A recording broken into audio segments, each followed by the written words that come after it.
എന്താണ് ഇമ്മ്യൂണോതെറാപ്പി? ഇത് മനസ്സിലാക്കുന്നതിന് മുൻപ് നമ്മുടെ ശരീരത്തിലുള്ള ഡിഫൻസ് സിസ്റ്റത്തെക്കുറിച്ച് അറിയണം. അതായത് നമ്മുടെ ഇമ്മ്യൂൺ സിസ്റ്റം.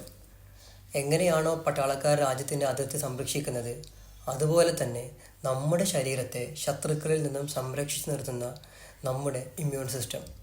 ഇതിൽ പ്രധാനപ്പെട്ട ആളുകൾ ആരൊക്കെയാണ്? B cell, T cell, NK cell, macrophage, dendritic cell തുടങ്ങിയ ആളുകളാണ് ഇതിൽ പ്രധാന പങ്ക് വഹിക്കുന്നത്. നമ്മുടെ ശരീരം ഇവർക്ക് കൊടുത്തിട്ടുള്ള ടാസ്ക്, ഇവരുടെ ദൗത്യം എന്ന് പറയുന്നത് ശരീരത്തിൻ്റെ എല്ലാ മുക്കുമൂലയും പരിശോധിക്കുക.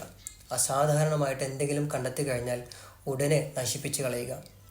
ഉദാഹരണത്തിന് വൈറസ് ബാധയുള്ള കോശങ്ങളെ, അതുപോലെ തന്നെ ബാക്ടീരിയകളെ, അതുപോലെ തന്നെ ക്യാൻസറിൻ്റെ സാന്നിധ്യമുള്ള, ക്യാൻസറാകാൻ സാധ്യതയുള്ള കോശങ്ങളെ കണ്ടെത്തി കഴിഞ്ഞാൽ അവരെയെല്ലാം നശിപ്പിച്ച് കളയുക.